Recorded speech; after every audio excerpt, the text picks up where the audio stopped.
네. 혹시 예전에 이제 목사님이 청년 때 책이 나왔어요.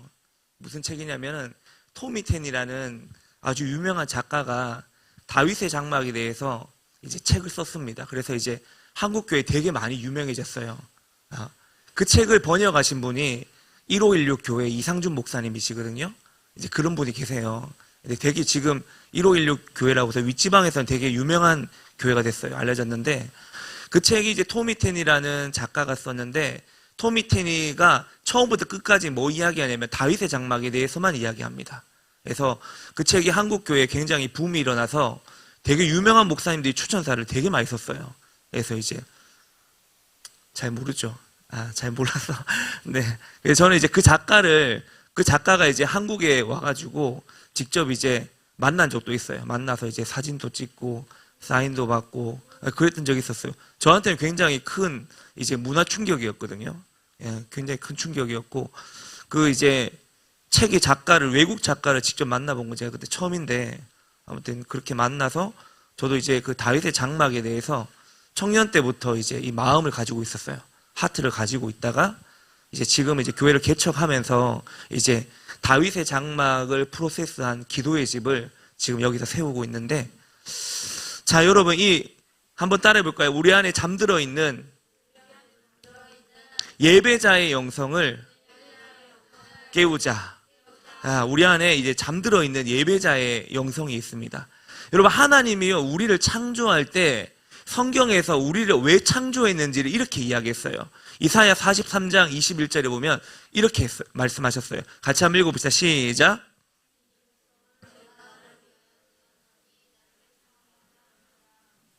자, 하나님이 이 백성은 내가 누구를 위해 지었다고요? 나를 위해. 그 나가 누구예요? 하나님이에요, 하나님. 자, 하나님이 우리를 지었단 말이야. 여기에 있는 온유도 짓고, 나무니도 짓고, 내 이름이 나무민이거든? 나무니도 짓고, 온유도 짓고, 이렇게 지으셨는데, 하나님이 이렇게 지으신 목적이 있어. 그게 뭐냐면은, 찬송하기 위해서. 자, 다른 말로 찬양이죠. 이걸 이제 예배라고 합니다. 하나님을 찬양하는 것, 이걸 예배라고 해요. 경배. 자, 하나님이 우리를 지은 목적이 뭐냐? 예배하기 위해서. 누구를 예배해요, 우리는?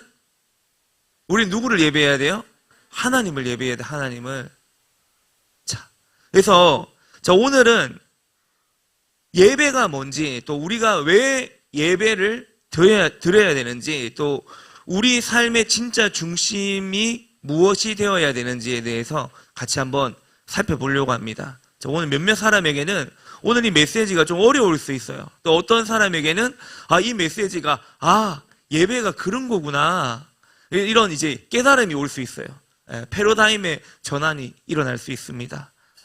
그래서 여러분이 마음의 문을 활짝 열고 기대감을 가지고 함께 배워볼 수 있기를 축원합니다. 자, 첫 번째입니다. 예배. 혹시 해야 할 일 같지 않아? 자, 여러분, 예배라는 단어를 생각해 보세요. 여러분, 예배하면은 제일 먼저 뭐가 떠오릅니까? 여러분, 예배라고 하면 제일 먼저 뭐가 떠올라요? 찬양. 그래요. 그렇게 떠올라요? 좋아요. 좋아. 또 예배하면 뭐가 떠올라요? 하나님이 떠올라. 굉장히 거룩하다. 그래, 또 좋아요. 여러분, 주일 예배하면은 뭐가 생각나요? 헌금이 생각나요? 네, 좋아요. 네, 헌금해야 될 것 같은 그런 부담감이 있죠. 예. 또, 예수님이 생각이 나고, 그래요. 이런 분위기네, 그지? 여러분, 예배하면 어떤 게 떠올라요, 머릿속에? 기도가 떠오르고, 그래요. 말씀, 그래요. 내가 생각한 분위기가 아닌데, 사분이.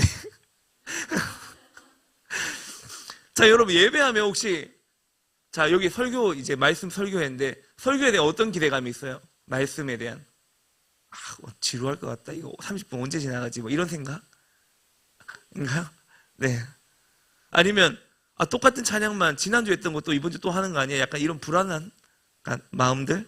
아니면은, 뭔가 억지로 그냥 앉아 있어야 될 것 같은, 그 부모님이 그냥 교회에 가서 주일날 예배하니까 따라가야 될 것 같고, 어른들이 찬양하고 헌금하니까 그냥 그렇게 해야 될 것 같은 어떤 의무감에 있어서 의무감을 가지고 이제 예배 참석하는 거 아니냐고요. 여러분, 혹시. 자, 또 그리고 우리 교회 같은 경우에는 목사님은 예배 시간을 좀 잘 앉아있게 안 해요. 다 일어나게 하거든요. 찬양할 때. 그래서 저는요, 그냥 설교 듣는 시간 빼고는 다 일어나게 합니다. 기도할 때도 다 일어나서 시키고. 예. 이게 앉아서 기도하면 좀 좋은 사람들이 있어요. 그래서 다 깨워요, 저는. 다 깨우거든요. 왜냐면 같이 가야 돼. 예. 그래서 이제 목사님 같은 경우에는 그래요. 이제 교회에 다 깨웁니다. 그래서 이제 우리 교회 같은 친구들은 이제 예배라고 하면은 그냥 부모님 따라 서서 힘들게 예배 드려야 되는 이런 생각 할 수 있어요. 그런 친구 별로 없지만. 또는 아니면 여러분 혹시 주일날 교회 갈 때 스마트폰 가지고 갑니까? 없어요? 가져가는 사람이 있을 수 있어요. 예. 그러니까 근데 가져가는 게 죄는 아니야, 그지? 죄는 아니란 말이야. 그러니까 나는 안 가져가요, 뭐 떳한 건 아니고 우리 교회 룰은 그래. 우리 교회도 주일날 스마트폰 못 가져오게 하거든요. 근데 자 만약에 이제 그런 친구가 있다면 예배를 대할 때 그냥 예배 시간에 목사님 설교를 듣기보다는 그냥 그 시간에 시간 때우기용으로 스마트폰 쳐다보고 있거나 그러지 않냐는 거예요. 목사님은 물어보는 게 목사님 의도는. 또 예배가 좀 길어지면 예배 언제 끝나지? 뭐 주일날 예배 오늘 끝나고 점심 반찬은 뭐지? 뭐 이런 생각들. 교회 밥 먹으러 오는 사람들 있잖아요. 그런 사람이 있긴 있어요. 한 사람 정도? 한두 사람이 있어요. 자, 여러분. 목사님이 고등학교 때부터 교회를 다녔는데, 목사님은 교회를 솔직히 말하면 고등학교 때 잘 안 갔어요. 교회를 가긴 갔는데. 한 달에 한 번 이렇게 갔거든요. 한 달에 한 번, 1년에 몇 번, 뭐 이렇게 갔어요. 처음에 믿을 때는. 그렇게 이제 믿음 생활 하다가, 이제 청년 때 이제 제 목사님이 이제, 어떤 계기가 있어서 이제 예배를 열심히 드리게 됐는데, 목사님도 예배의 가치를 모를 때는 굉장히 예배가 지루했어요. 목사님이 고신교단에서 자랐어요. 굉장히 거룩과 경건과, 예배당에 주일날은 10원도 쓰면 안 되고, 돈 쓰다가 장로님한테 걸리면 혼나고 막 이런 교회 다녔단 말이야. 되게 거룩하고 굉장히 조용하고, 목사님 SFC 출신이거든요. 그래서 청년 때부터 웨스트민스터 신앙 고백서를 달달달 외웠어요. 뭐 그런 데 다녔단 말이야, 나는.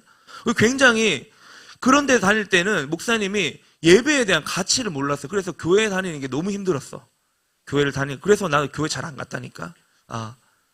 근데 나중에 이제 알고 보니까 우리 교회만 그런 교회가 아니라 다른 교회들 또 다르게 예배를 드리더라고요. 자, 목사님도 모를 때는 예배의 가치를 모를 때는 예배가 굉장히 지루하게 느껴지고 힘들게 느껴진 적이 있었어요. 자, 그런데 오늘 우리가 함께 살펴본 이 다윗의 장막 이야기를 들어보면 여러분이 가지고 있는 사고하고는 좀 다를 수 있습니다. 여러분, 이 다윗의 장막의 예배는요, 완전히 게임 체인저예요, 게임 체인저. 목사님의 이 다윗의 장막의 예배를 보고, 이게 진짜 예배구나라는 걸 느꼈어요. 예배 가운데 하나님이 얼마나 강력하게 임하시는지를 이 다윗의 장막을 통해 하나님이 보여주시는 그런 일들이 있었어요. 성경에 보면. 자, 그런데 오늘 목사님이 비교해 볼 건 뭐냐면은 이제 모세의 성막이 있고, 자, 성경에는 다윗의 장막이 있다는 거예요. 자, 이 두 가지를 비교해 볼 거예요. 이 두 가지를. 근데 한국 교회가 이 모세의 성막, 자, 모세의 성막이라고 하면은 레위기에 있는 제사법을 통한 예전 문화라고 합니다. 신학적으로는. 그 예전 문화가 한국 교회에 굉장히 깊이 뿌리 내려가지고 이 모세의 성막은 너무 잘 알아요, 막. 성막은 너무 잘 알아. 창출 레민신. 이 5권 안에 있는 예전 전통은 너무 잘 아는데, 정작 목사님 볼 때는 이 다윗의 장막이 좀 하이라이트 해야 되는데, 이 균형을 이뤄야 되는데, 이것은 잃어버렸거든요. 그래서 이걸 한번 살펴볼 텐데, 출애굽기 25장 8절 9절입니다. 하나님이 모세에게 이렇게 말했어요. 자, 25장 8절 9절 우리 앞에 보고 같이 한번 읽어볼게요. 시작.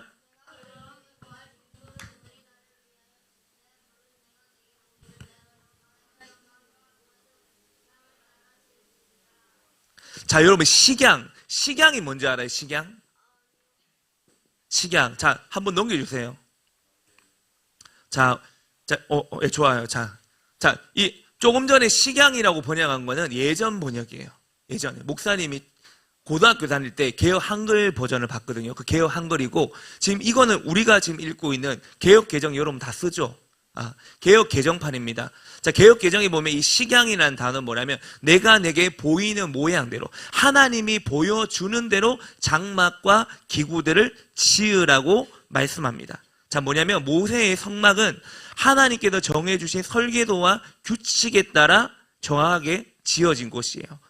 이 성막은 어떤 느낌이냐면은 하나님의 거룩함이 있고, 또 하나님이 죄에 대해서는 엄격하게, 어떻게 이제 하나님이 죄에 대해서는 이 정확하게 선을 그으시는 뭐 그런 느낌의 장소입니다. 그래서 이 모세의 성막은 장소가 두 군데가 있어요. 자, 이렇게 표현할게요. 자, 여기가 뭐냐면 여기 성소야.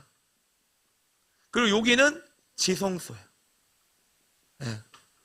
자, 모세의 성막은 크게 두 공간으로 나눠집니다. 뭐와 뭐가 있다고요? 성소와 지성소가 있어요. 근데 성소에는 우리가 잘 알고 있는 뭐 여기에 뭐 떡상이 있고 진설병이 있고 또 뭐가 있죠? 분향단, 분향단이 있고 뭐 이런 게 있어요. 이런 게 있어서, 자, 이런 걸 가지고 매일마다 이제 이런 공간이 있었기 때문에 여기서는 매일마다 이제 제사를 섬겼어요. 제사장들이. 그래서 이제 떡상에 매일마다 떡을 올리고, 그리고 진설병 올리고, 분향단에 향 피우고, 등잔대도 있었죠. 등잔대. 그 등잔대에 이제 메노라가 있었고. 자, 이렇게 이제 제사장들이 매일마다 섬겼던 곳이고, 근데 진짜 중요한 곳은 성소가 아니라 지성소예요. 지성소. 자, 진짜 중요한 곳은 지성소인데, 자, 지성소에 대해서 히브리서 9장에서 이렇게 이야기를 했습니다. 9장 1절부터 5절인데, 자, 제가 한 절 읽고 여러분들이 한 절 읽을게요. 5절은 같이 읽을게요. 첫 언약에도 섬기는 예법과 세상에 속한 성소가 있더라.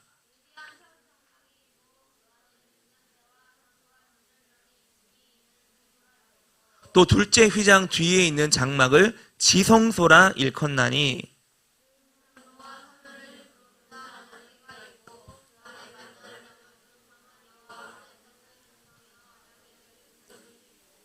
그 위에 속죄소를 덮는 영광의 그룹들이 있으니 이것들에 관하여는 이제 낱낱이 말할 수 없느라. 자, 여러분 이 보세요. 히브리서 9장 3절에 보면요, 이렇게 말해요. 또 둘째 휘장 뒤에 있는 장막을 뭐라고 하냐면 지성소라고 하네요. 자, 이 성소와 지성소를 구분하는 게 있는데 그게 뭐예요? 휘장이에요. 휘장. 휘장이요. 자, 여러분 그거 알 거예요. 이 휘장 가운데 이 지성소에 들어가는 사람이 있어요. 1년에 한 번 들어가. 누가 들어가요? 대제사장이 들어가. 대제사장만 1년에 한 번 어디 들어가냐면 지성소에 들어가는. 자, 이 지성소에 들어가면 뭐가 있냐면은 저게 있어. 저게. 저 복궤가 있다고. 저거. 저 메노라 앞에 있죠. 저 복궤가 있어요. 이 복궤를 또 다른 말로는 이제 언약궤라고 하거든요. 이 언약궤 안에는 세 가지가 들어갑니다. 뭐가 들어가요? 만나가 아니라 만나를 담은 항아리가 들어가죠. 항아리, 그 다음에 아론의 지팡이, 쌍난 지팡이가 들어가고, 또 뭐가 들어가요? 돌판, 십계명이 돌판, 이 세 가지가 들어갑니다.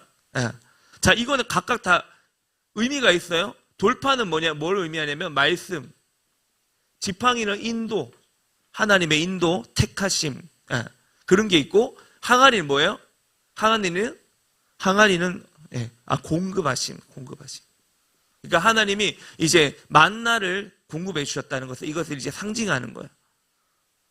자, 그런데 이 지성소에는 아무나 들어갈 수가 없다. 대제사장만 1년에 한 번 들어갈 수 있는데, 그것도 속죄일에 백성의 죄를 위한 피해 제사를 드린 이후에 들어갈 수 있었던 곳이 이 지성소예요. 자, 왜냐면은 왜 이 대제사장도 속죄일에 피해 제사를 드리고 난 뒤에 들어갈 수 있었는가? 왜냐면 이제 하나님은 거룩한 하나님이거든요. 근데 거룩한 하나님을, 우리 인간은 죄가 있잖아요. 그러니까 죄가 많은 인간이 거룩한 하나님 앞에 바로 들어가면은 죽임 당할 수 있기 때문에 1년에 한 번 대속죄일 때 피해 제사를 드리고 이 휘장을 열고 들어갈 수 있었던 거예요. 자, 이런 식으로 1년에 한 번 하나님은 너무 멀리 계신 분과 같이 느껴지는 거예요. 정작 지금 이 신약 시대에는 하나님이 우리 안에 내주하시잖아요. 그죠? 근데 구약 시대에는 하나님 어디 계셨냐? 이 모세의 성막 가운데 이 지성소에만 하나님 머물러 계시는 거예요. 저 언약궤 위에서만 하나님의 임재를 느낄 수 있는 거예요. 그러니까 모든 백성들이 하나님의 자녀지만 하나님의 자녀들이 하나님을 아버지라고 떳떳하게 부를 수가 없는 그런 상황이 이 구약에 연출이 된 거예요. 근데 하나님께서 이 다윗이라는 사람을 통해 가지고 예배의 패러다임을 바꿔버립니다. 이 다윗이 어떤 일을 했냐면은 이 언약궤를 휘장하고 이런 거 다 찢어버리고 자기 집 마당에다가 텐트 하나 쳐놓고 언약궤를 집어넣고 거기서 예배를 해버린 거예요. 그러니까 예배 패러다임이 완전히 바뀌어버렸어요. 예전에 이제 구약에서 모세 오경에서는 하나님의 임재가 이 지성소 안에만 갇혀 있었는데 다윗 시대가 출현되면서, 여러분 다윗이 몇 년도에 왕으로 등극했는지 아세요? 아세요? BC 1010년입니다. 예. 솔로몬이 970년이거든요. 970년에 왕으로 등극했는데, 자, 모세 시대를 보면 추적해 보면 한 2500년 정도 돼요. 2500년 정도. 대략적으로 한 2500년? 예.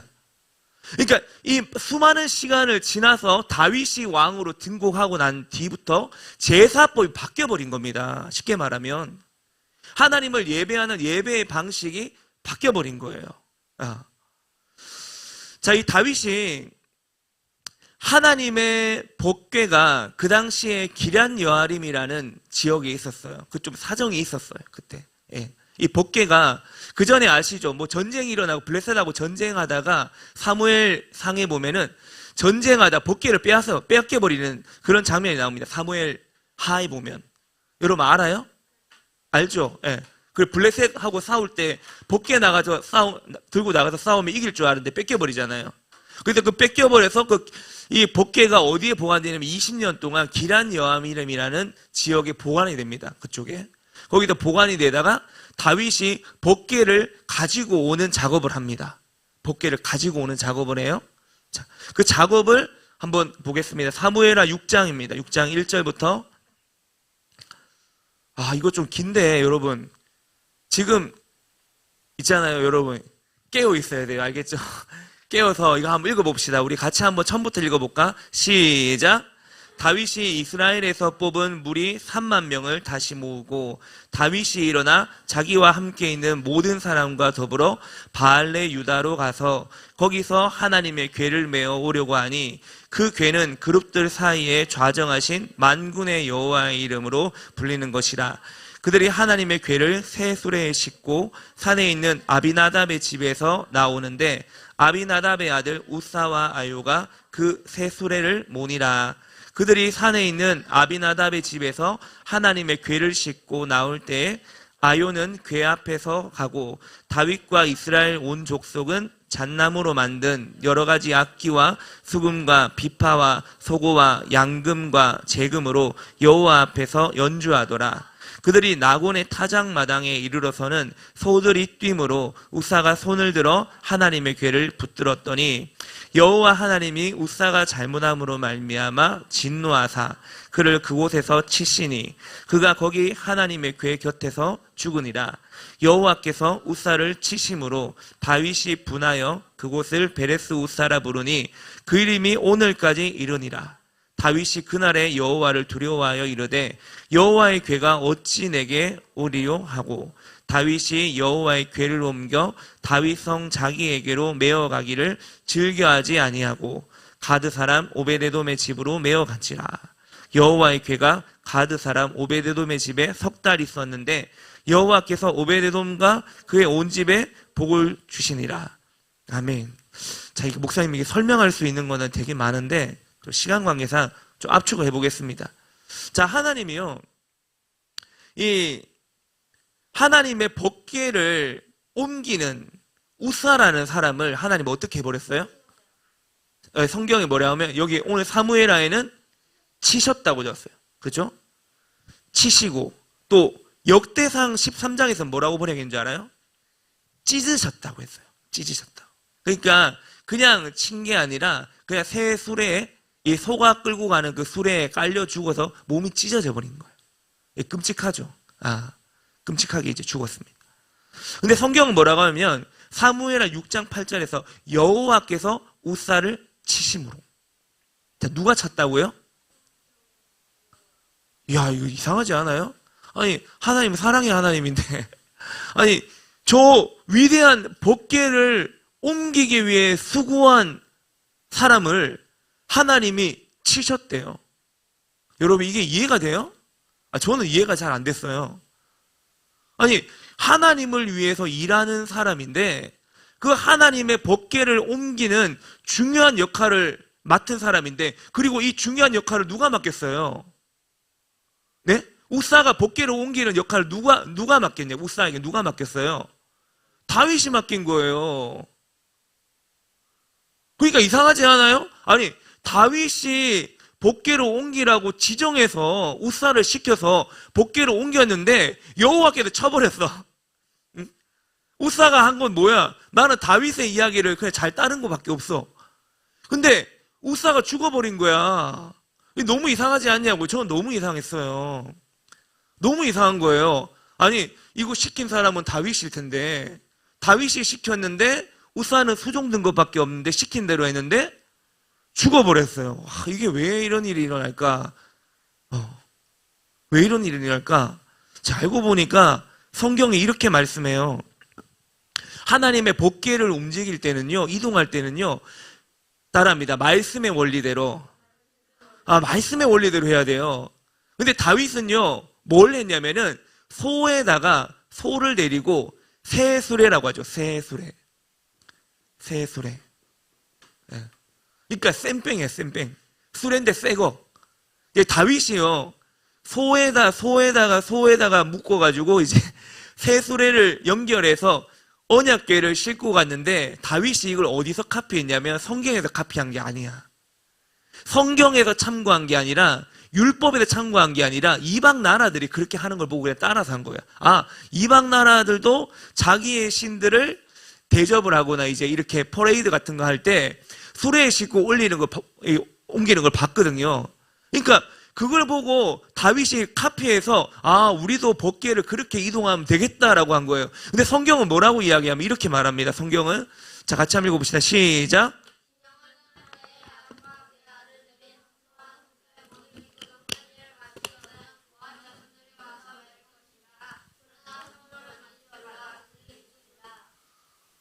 자, 뭐라고 해요? 뭐라고?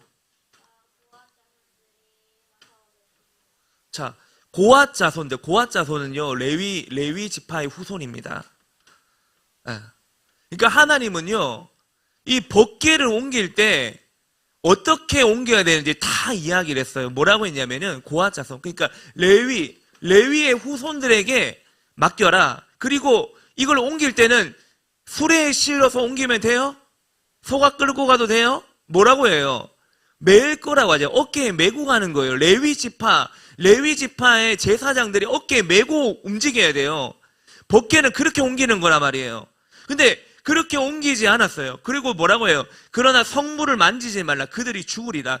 만지면 죽는다는 거죠. 법궤를 만지면 죽는다고 성경에 다 말씀해 놨는데, 율법에 말씀해 놨는데 우사는 그것도 모르고 그냥 만져버린 거예요. 그러니까 그 당시에 얼마나 제사장이 타락했는지를 알 수 있는 거예요. 제사장도 성경을 모르고 제사장이 성경을 모르니까 다윗도 성경을 모르는 거예요. 그러니까 이방 나라 걸 카피해가지고 법궤로 옮기다가 우사가 찢어져 죽은 겁니다. 자, 이것은요, 신학적으로 굉장히 중요한 사건인데, 첫 번째는 뭐냐면요, 첫 번째 한번 보여주세요. 첫 번째는 하나님의 거룩하심과 엄격함에 대한 도전이에요. 그러니까 하나님 말씀에 대한 도전이었던 거예요. 말씀을 모르니까. 그러니까 얼마나 이 다윗 시대가 들어올 때 나라가 타락했는지를 알 수 있다는 거예요. 자, 두 번째는 뭐냐면은 예배 방식의 중요성입니다. 자, 두 번째가 뭐라고요? 예배 방식의 중요성이라는. 자, 여러분, 예배는요, 누구한테 나아가는 거예요? 하나님께 나아가는 거야. 그러면 예배는 하나님께 나아가는 거기 때문에 우리 편의대로 나아가면 돼, 안 돼? 안 되는 거예요. 여러분, 예배는요, 하나님이 정해놓으신 방식이 있다는 거예요. 다시 말하면 하나님의 임재는 존중과 경외를 요구한다는 겁니다. 그러니까 여러분, 우리가 하나님 앞에 나갈 때는요, 하나님을 존중하고 경외하는 마음으로 나가야 돼요. 예. 하나님 뭐 한번 해보세요. 뭐 해보세요. 예. 제가 하나님 뭐 하고 계신지 한번 지켜볼게요. 뭐 이런 식으로 거만하게 나가는 게 아니라 하나님을 경외하고 존중하고, 또 세 번째는 뭐냐면은 새로운 언약의 그림자. 그림자는. 이 친구는 그림자네요. 네. 자. 동시에 이 사건은요, 죄 있는 인간이 거룩하신 하나님께 함부로 나아갈 수 없다는 걸 깨닫게 하고, 궁극적으로는 예수 그리스도만이 우리의 유일한 길이라는 것을 암시하고 있는 겁니다. 자, 이 사건들은. 다윗은요, 이 실패를 통해서 겸손해지는 거예요. 여러분, 다윗도 실수했어요. 그죠? 다윗은 실수 많이 했어요. 아주 도덕적으로 보면 이렇게 문제 많은 인간이 없어. 근데 하나님은 그런 인간을 보고 뭐라고 하냐면 내 마음에 합한 자래. 도저히 이성적으로 이해는 할 수 없어. 왜? 다윗은요, 아주 못된 짓을 많이 했어요. 간음했지요, 살인했지요, 율법 어겼지요, 지 마음대로 했잖아요. 근데 어떻게 그런 인간이 하나님은 내 마음에 합한 자라고 할까? 여러분, 이 다윗은요, 그런 일을 했지만, 범죄했지만, 늘 마음의 초점에 하나님이 있었고, 회개하고 돌이켰잖아요. 이게 하나님이 보는 렌즈는 인간이 보는 렌즈하고는 전혀 달라요. 아무튼 이 다윗이요, 이 사건을 겪고 난 다음에 역대상 15장, 몇 장이라고요? 역대상 15장에서 이 언약궤는 하나님 말씀대로 메고 와야 되는구나. 그래서 이제 이걸 깨닫고 민수기 아까 전에 살펴봤던 4장 15절 말씀, 이 구약의 율법의 말씀을 다시금 점검해서 깨닫고 이제 언약궤를 하나님 말씀의 방식을 가지고 예루살렘으로 가져오게 됩니다. 그래서 가져와서 자기 집 마당에 텐트를 쳐놓고 언약궤를 모시고 거기서부터 예배하기 시작한 거예요. 자, 그 기록이 역대상 16장에 나와요. 16장 1절부터 4절입니다. 1절부터 4절. 같이 한번 읽어볼게요. 시작.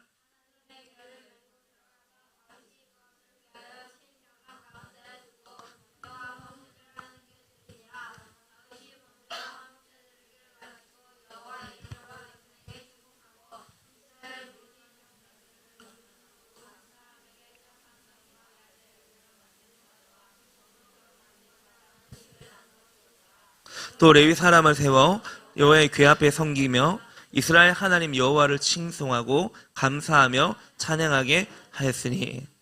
자, 여기서 핵심이 뭐냐면은 다윗이 1절에 보면 그것을 위하여 친 장막이라는 겁니다.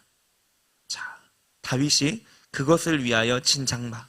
자, 여기서 제가 중요한 질문 해보겠습니다. 자, 여러분 유인물 받았어요, 다? 자, 모세의 성막이 있고 다윗의 장막에 대해서 살펴보겠습니다. 자, 비교해 볼게요. 자, 유인물 받았죠? 자, 지성소의 휘장이 있었어요, 없었어요? 자, 여기는 있고 여기는 없다. 자, 두 번째, 제사 방식. 자, 이건 피해 제사예요. 그죠? 피해 제사예요. 근데 여기 이 제사는 뭐예요? 찬양과 경배 중심입니다. 이게 패러다임이 완전히 바뀌어버린 겁니다. 이게 여러분, 이게 엄청난, 이게 혁신이죠. 자, 예배자 접근. 예배자 접근. 자, 모세의 성막은 어때요? 1년에 1회. 누구만? 대제사장만. 근데 다윗의 장막은 뭐예요? 누구나 다 나갈 수 있어요. 누구나 다 들어갈 수 있습니다. 자, 예배 시간도 다 정해진 대로 있어요. 정해져 있어. 그러나 여러분, 다윗의 장막은요, 365일 24시간 끊임없이 기도와 예배가 드려졌습니다. 자, 상징하는 거. 자, 상징하는 거. 자, 어떤 걸 상징해요? 이 모세의 성막은 하나님의 거룩함, 죄에 대한 엄격함. 자, 그런데 다윗의 장막은 하나님과의 친밀감, 또 은혜로운 관계, 자유로운 접근. 자, 이게 이제 모세의 성막과 다윗의 장막의 큰 차이입니다, 여러분. 큰 차이예요. 큰 차이입니다. 여러분 혹시 이거 알았어요? 나 이거 잘 몰랐어요, 나 옛날에. 여러분 나이 때 나 몰랐어요. 나 토미 테니 책을 목사님 몇 번 봤거든요. 나는 그때 볼 때도 나 잘 몰랐어요. 그냥 다윗의 장막은 기도하고 예배하는 정도고 이렇게 구분이 되는지는 잘 몰랐어요. 네. 이렇게 구분이 돼요. 그럼 여러분, 신약 시대에 우리의 예배는 어떤 예배가 돼야 돼요? 모세의 성막에서 드려지는 그냥 제사가 돼야 돼요? 아니면 다윗의 장막에서 드려지는 찬양과 경배가 돼야 돼요? 여러분, 만약에 우리가 이 교회가요, 여러분, 만약에 모세의 성막 제사법을 기초로 여러분 우리가 예배를 세팅한다면 주일날 여러분 다 올 때 양 한 마리씩 가져와야 돼요. 네. 새 한 마리 잡아오고. 재미가 없어요? 그런 거예요. 여러분, 이 예배의 패러다임을 누가 바꿨냐? 신약시대 바꾼 게 아니라 다윗이 바꾼 겁니다. 다윗 때. 그래서 아모스 9장 11절에 내가 그날에 무너진 다윗의 장막을 다시 일으키겠다고 했잖아요. 아모스 선지자를 통해서. 근데 아모스 선지자 예언을 사도 야고보가 받아가지고 예루살렘 공의회에서 사도행전 15장 16절 17절에서 야고보가 동일하게 이야기하면 내가 그날에 무너진 다윗의 장막을 다시 일으키는데 다윗의 장막이 일으켜지면 이방인들이 죽게 돌아오게 되리라. 할렐루야. 이게 여러분 야고보가 선포한 겁니다. 사도들이. 여러분들이 목사님이 말하는 게 이게 처음 듣는 소리일 수 있어요. 처음 듣는 이야기일 수 있어요. 그만큼 여러분 성경을 자세히 보지 않았기 때문에 이걸 처음 듣게 되는 거예요. 여러분, 사도 야고보는요, 다윗의 장막이 회복되면 이방인들이 주님께 돌아올 것이라고 예언했습니다. 그게 나와 있어요. 여러분, 다윗의 장막은요, 건물의 형태가 아니에요. 여러분, 그리고 다윗의 장막은요, 그냥 거룩하게 누구만 제한되어 있고 이런 게 아니라 하나님 앞에 자유롭게 하나님 앞에 친밀감을 가지고 여러분이 우리가 하나님 자녀야, 그지? 우리 아버지는 누구예요? 육신의 아버지 말고 영혼의 아버지는 하나님이에요. 자, 하나님이 우리 아버지야. 근데 아버지 되시는 하나님 앞에 아버지, 저 한번 아버지 안아봐도 돼요? 이렇게 허락을 받아요? 아버지, 저 집에 들어가도 돼요? 이렇게 허락받고 집에 들어가요? 여러분 집에 들어갈 때? 성소에 구약은 그랬다니까요. 1년에 한 번씩 허락받고 들어가서 대제사장이. 여러분 집에 들어갈 때 비밀번호 누를 때 아버지한테 전화해갖고 비밀번호 가르쳐달라고 이렇게 물어봐요. 네? 아버지 다 가르쳐줬잖아요, 부모님이. 그러니까 이 하나님과 우리의 관계는 부자관계. 그 자녀들이 집에 들어갈 때 아버지한테 허락받고 들어가는 게 아니잖아요. 마음대로 들어가죠. 마음대로 들어 아버지한테 가서 마음대로 장난치고, 그죠? 아버지한테 마음대로 가고 용돈 달라고 그러고 그러잖아요. 그런 거예요, 여러분. 하나님과의 우리 관계는 그런 관계라고. 이 관계가 언제부터 이루어졌냐? 이 다윗의 장막 때부터 세팅이 된 거예요. 그래서 이 모세의 성막에 있었던 그 제사법이 완전 패러다임 바뀌어버린 겁니다. 다윗의 장막 때 누가 양 잡아와갖고 예배 드렸어요? 그러지 않았어요. 그러니까 이때는 예배 혁신이 일어난 겁니다. 이게 파격적인 변화예요. 파격적인 변화. 그러니까 하나님은요, 이 다윗의 장막을 통해서 우리한테 뭘 보여주시냐면, 야, 내가 진짜 내가 진짜 너희에게 원하는 예배는 이런 거야. 언제든지 너희가 나에게 와서 찬양하고 경배하고, 하나님은요 언제든지 우리가 하나님 앞에 예배자로 다가오길 원하시는 그 마음을 이 다윗의 장막 안에 담아놨다는 겁니다. 그래서 This is worship. 이게 예배다. 이 다윗의 장막이 예배의 모델이 되는 겁니다. 여러분 우리가 있잖아요, 좋아하는 게임을 하면 밤새서 게임합니다. 그죠? 여러분이 좋아하는 유튜브 영상을 보면 누가 보지 마라 그래도 다 봐요. 그죠? 끊임없이 본단 말이에요. 몇 시간씩 막 정주행한단 말이에요. 자, 이런 것처럼 여러분, 하나님은요, 우리가 하나님께 정주행하길 원하신다는 거예요. 하나님께 끊임없이 집중해서 예배하길 원하시고, 하나님은 원래 우리를 그렇게 만들었어요, 원래. 근데 이 모세의 성막에는 이 시대적인 환경상 이스라엘 백성들이 광야 생활을 해야 되고, 그렇게 이제 지나오면서 하나님이 이 이스라엘 백성들과 시내산에서 출애굽기 24장에서 언약을 맺으면서 이런 시스템을 만들었는데, 하나님의 본래 목적은 뭐냐면 다윗의 장막과 같이 세워지는 거였어요. 그래서 다윗이 하나님의 마음을 시원케 했기 때문에 하나님이 다윗에게 너는 내 마음에 합한 자다 이렇게 칭찬해 주는 거라고요. 자, 두 번째, 자 보겠습니다. 잃어버린 진짜 예배를 찾아서 왜 다윗의 장막 정신인가? 자, 그렇다면 이 다윗의 장막 이야기가 지금 우리와 무슨 관계가 있냐? 엄청난 상관이 있습니다. 자, 엄청난 관계가 있어요. 자, 조금 전에도 이야기했지만은 여러분, 아모스 선지자가 이렇게 이야기를 했어요. 예언을 이렇게 했어요. 자, 한번 보여주세요. 자, 같이 한번 읽어봅시다. 시작.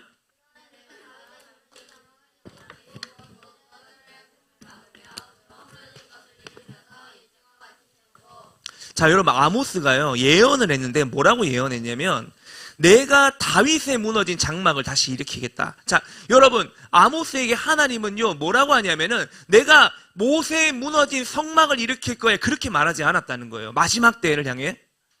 마지막 때를 향해 뭐라고 이야기하냐면, 내가 모세의 성막을 다시 일으킬 거야. 구약의 제사법을 다 다시 부활시킬 거야. 너희 예배할 때 양 잡아와야 돼. 이 이야기한 게 아니라, 뭐라고 하냐면은, 내가 무너진 다윗의 장막, 그 다윗의 장막이 뭐가 있어요? 찬양과 경배가 있고, 누구나 올 수 있었고, 24시간 365일 끊임없이 기도와 예배가 있고, 하나님과의 친밀함이 있고, 하나님은요, 마지막 때에 이 다윗의 장막을 다시 일으키길 원하신다는 겁니다. 여러분, 이것이 바로 하나님의 하트예요. 그래서 이것을 아모스 선지자가 예언했던 것을 사도 야고보가 받아가지고 이렇게 또 이야기를 합니다. 자, 같이 한번 읽어봅시다. 시작.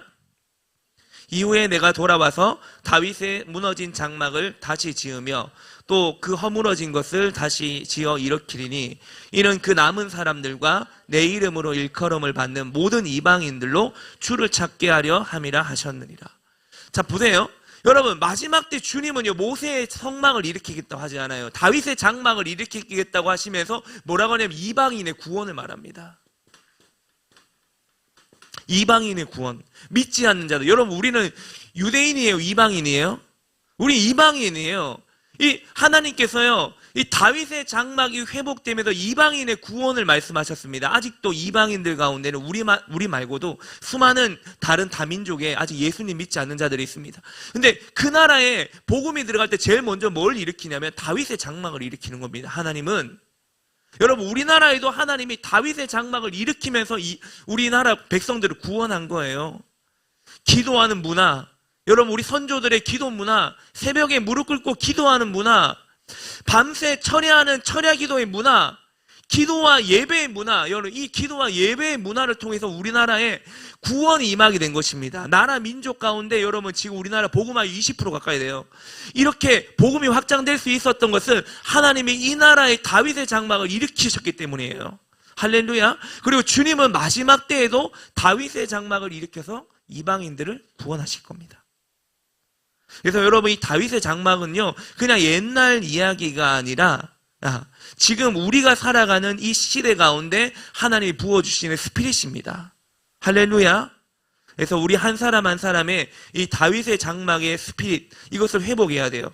하나님이 원하시는, 또 하나님은요, 아까 전에 처음부터 이야기했잖아요. 목사님이 이사야 43장 21절에 하나님 우리를 지은 목적이 뭐라고요? 예배하기 위해서. 하나님을 찬양하고 경배하는 예배를 위해서 우리를 지으셨다. 여러분, 예배가 회복되어야 될 줄 믿습니다. 이 다윗의 장막의 예배가 회복되어야 돼요. 마음껏 찬양하고 경배하고 누구나 하나님 앞에 나아갈 수 있는 교회, 365일 24시간 쉬지 않고 기도가 예배 드려지는 예배를 드릴 수 있는 그러한 처소를 하나님은 찾고 계신다는 겁니다. 자, 그러면 어떻게 우리는 이것을 이룰 수 있을까? 자, 첫 번째, 요거 정리하고 마치겠습니다. 첫째, 예배의 진짜 주인공은 하나님입니다. 여러분, 예배의 주인은요, 내가 아니에요, 내가. 네? 여러분, 예배는 내 편의대로 드리는 것도 아니고 내 마음대로 드리는 것도 아니고 예배의 주인은 누구예요? 하나님이시다. 할렐루야. 그래서 하나님을 높이는 것이 우리 예배의 목적입니다. 그죠? 그리고 하나님을 높이면서 그분의 임재를 경험하는 것이 예배의 부르심입니다. 여러분, 우리가 게임하거나 유튜브 할 때는 100% 집중합니다. 애들 말하지 않아도 다 집중해요. 예배 시간에도 스마트폰 만지작거리고 딴 생각하는 사람들이 있어요. 그러나 여러분, 하나님이 지금 바로 내 옆에 계신다는 그런 마음을 가지고 우리는 예배 가운데 나가야 돼요. 하나님이 내 옆에 계신다는 생각을 가지고, 그런 마음을 가지고 우리가 단 5분이라도 제대로 하나님께 집중하면요, 하나님을 만나게 됩니다. 진짜 예배를 드리게 되는 거예요. 두 번째로, 찬양을 노래가 아닌 고백으로. 여러분, 찬양은요, 노래가 아닙니다. 노래처럼 막 부르는 사람이 있어요. 여러분, 찬양은 노래가 아니라요, 우리의 고백이 되어야 됩니다. 할렐루야. 그러니까 우리의 마음과 생각을 담아서 하나님 앞에 드려지는 고백이 되는 겁니다. 고백이에요. 그래서 여러분, 우리가 하나님 찬양할 때도요, 하나님의 사랑과 하나님의 인자와 하나님의 능력을 우리가 떠올리면서 진심으로 입술로 고백해야 됩니다. 주님 사랑해요, 주님 감사해요, 주님 없이 살 수 없어요, 이런 고백들 있잖아요. 이것이 우리 안에 정말 마음에 우러나오는 고백이 돼야 된다. 그래서 토미 테니 목사님은 뭐라고 하냐면, 상한 마음으로 드리는 예배가 하나님의 깊은 임재를 가능하게 한다, 이렇게 말씀했어요.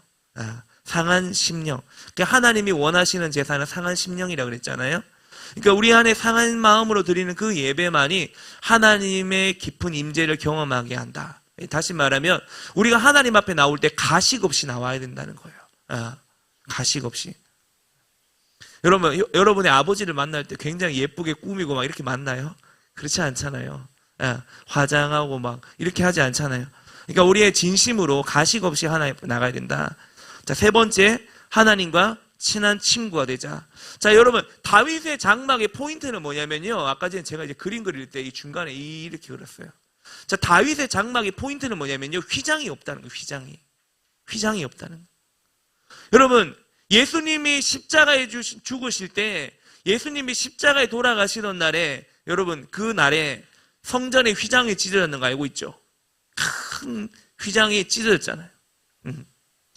여러분, 예수님이 십자가에 죽으심으로 하나님과 우리 사이에 장벽을 허물어 버린 거예요. 그래서 히브리서 10장 19절로 22절에서 이렇게 말을 했죠. 자, 한번 보세요. 자, 19절에 그러므로 형제들, 우리가 예수의 피를 힘입어 성소에 들어갈 담력을 얻었나니 그 길은 우리를 위하여 휘장 가운데로 열어놓으신 새로운 살 길이요, 휘장은 곧 그의 육체니라.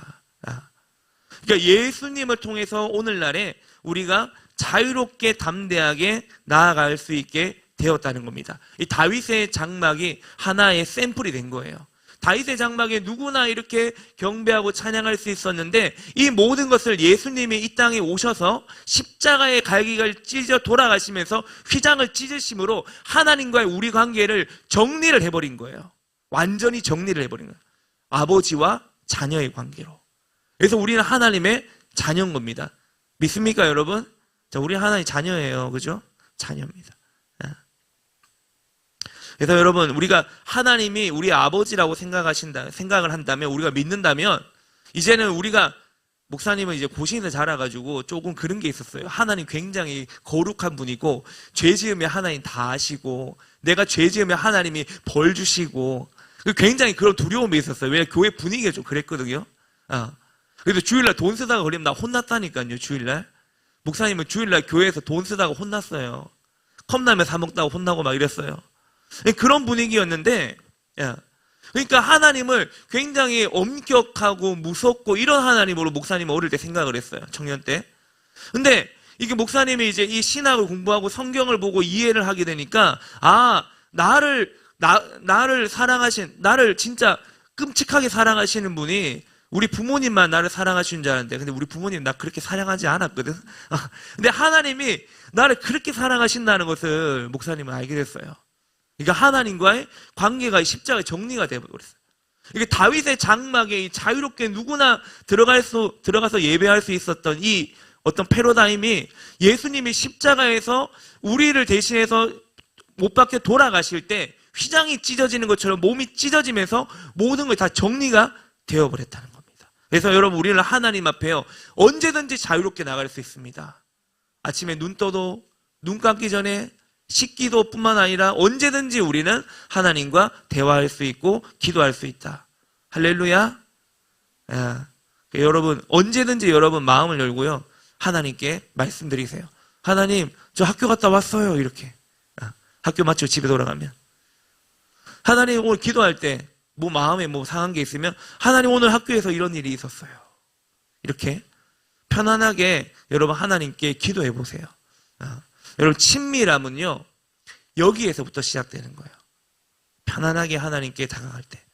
그리고 세 번째, 내 마음에 다윗의 장막 세우기. 진짜 예배자의 삶. 네, 요거 뭐 간단하게 하고 그냥 지나가면 될 것 같은데요. 네. 자, 토미 테니 목사님이 이 책에서 뭐라고 하냐면요, 한번 따라해 볼까요? 다윗의 장막은 성전의 설계도가 아니라 하나님을 만나고 경배하는 열정의 설계도다. 네. 자, 여러분, 이 말은요, 우리가 지금 여기 교회에 막 다윗의 장막처럼 텐트를 치고 그렇게 예배해야지 다윗의 장막이 된다, 이런 말이 아닙니다. 아시죠, 여러분? 옛날 사람들처럼 이렇게 하라는 게 아니라, 이 다윗의 장막이 상징하는 하나님을 향한 뜨거운 열정과 갈망, 또 그분과의 친밀함을 회복하라는 것입니다. 저에게 이제 영향을 준 목사님이 있어요. 선배 목사님이 있는데, 그분이 이렇게 이야기했어요. 교회 안에서는 인본주의를 죽여야 된다. 인본주의를. 인본주의가 뭔지 알죠? 사람 중심. 여러분, 교회의 주인은 하나님이에요. 그죠? 그러면 교회는 하나님의 말씀의 원리대로 세워져야 돼요. 예배는 사람의 편의대로 드리는 것이 아니라 말씀의 원리대로 예배를 드려야 됩니다. 믿습니까? 동의하십니까? 그래서 이 목사님이 뭐라고 하냐면은, 야, 김 목사, 교회 안에 이 일을 처리할 때 인간적으로 처리하면 안 돼. 왜? 교회의 주인은 하나님이기 때문에 하나님의 방식대로 하나님의 일을 처리해야 돼. 저한테 그렇게 가르쳐 주셨어요. 되게 유명한 분이거든요. 그리고 이분이 뭐라고 하냐면은, 하나님의 임재는 우리가 하나님의 방식을 따를 때 온다. 하나님의 임재. 하나님의 임재는 우리가 하나님의 방식을 따를 때, 우리의 예배며 교회 구성이며 제도며 시스템이며 이 모든 것들은 하나님의 방식을 따를 때 하나님의 교회에 다워진다는 거예요. 여러분, 아까 전에 목사님이 우사 이야기 해줬어요. 우사가 왜 죽었어요? 복궤를 만졌거든요. 근데 만지면 돼요, 안 돼요? 안 돼요. 또 왜 여러분 소가 날뛰어갖고 복궤가 흔들흔들거렸어요? 하나님이 소에게 수레를 실어가지고 수레에 실어서 옮기라고 말 안 했거든요. 복궤를 메고 옮기라고 했거든요. 하나님 말씀대로 하지 않으니까 이런 끔찍한 일이 일어났다는 겁니다. 다시 말하면 여러분, 우리 마음의 중심에도요, 여러분, 내 마음이 있어야 되는 게 아니라 하나님 마음이 있어야 됩니다. 할렐루야. 내 마음대로 할 거예요, 이거 아니에요, 여러분. 하나님 마음대로 해야 됩니다. 그래서 하나님의 마음을 우리가 어떻게 할 수 있느냐? 성경을 통해 할 수 있는 거예요. 토라를 통해서. 성경 말씀을 통해 하나님 마음을 알고 그 말씀대로 행해야 되는 것입니다. 자, 사랑하는 여러분, 자, 여러분 마음속에 다윗의 장막이 세워질 수 있기를 축원합니다. 네. 여러분 마음에 하나님의 임재가 가득한 다윗의 장막을 세우십시오. 그리고 여러분 모든 순간, 여러분에게 주어지는 모든 순간 판단 하나하나, 그리고 이제 뭐 책을 본다든지 아니면 뭐 심부름을 한다든지 운동을 한다든지 모든 순간순간에 여러분 하나님을 생각하며 하나님을 예배할 수 있길 축원합니다. 여러분, 우리 삶이 예배가 돼야 돼요. 삶이 예배가 돼요. 로마서 12장 1절에 너희 몸을 하나님이 기뻐하시는 거룩한 산제물로 드리라. 이는 너희가 드릴 영적 예배니라. 여러분, 주일 예배만이 예배가 아니에요. 기도실에서 드리는 예배만이 예배가 아니라 우리의 삶의 모든 순간에 우리는 영적 예배를 드릴 수가 있습니다. 믿습니까? 그러니까 여러분 모든 순간이 예배가 되게 하십시오. 그 무슨 말이냐? 모든 순간에 하나님을 의식하라는 거야. 알겠니? 이름 뭐지? 동아. 알겠지? 네. 자, 우리가 이제 이렇게 우리 삶 가운데 하나님을 늘 모시고 있을 때 우리 안에 하나님 주시는 어떤 영적인 에너지가 있습니다. 우리가 하나님의 임재를 늘 의식하고 하나님을 가까이 하면 하나님은 우리에게 가까이 오시거든요. 신명기 4장 7절에 보면 하나님을 가까이 하라 그리하면 너희를 가까이 하신다 그랬잖아요. 여러분 우리가 하나님을 가까이 하는 거 뭐예요? 예배. 다윗의 장막을 내 마음 가운데 세우는 거예요. 그럴 때 하나님이 우리에게 가까이 오시고 우리에게 놀라운 일을 행하실 것이다 라는 것입니다. 자, 우리가 다음 주에는 이 다윗의 장막에 대한 또 새로운 관점을 가지고 우리 두 번째 시간을 좀 가져보도록 하겠습니다. 네, 이걸로 마치면 되겠죠? 기도 안 해도 되죠? 기도할까요? 네, 기도하겠습니다. 네, 3시 마치겠습니다. 네, 기도합니다. 하나님 감사합니다. 오늘 이 시간 우리 마음속에 다윗의 장막을 세우기를 간절히 원합니다. 주님, 우리가 드리는 이 예배가, 우리의 예배가 형식적이지 않고 주님의 임재로 가득하기를 원합니다. 우리의 삶의 모든 순간이 주님을 향한 뜨거운 찬양과 경배가 되게 하여 주시고 주님과의 친밀한 교제가 되게 하여 주십시오. 우리를 이 시대의 진짜 예배자, 주님의 기름 부음과 능력을 경험하는 그런 능력 있는 우리 다음 세대, 유스 세대들이 되게 하여 주십시오. 감사드리며 예수님 이름으로 기도드립니다. 아멘.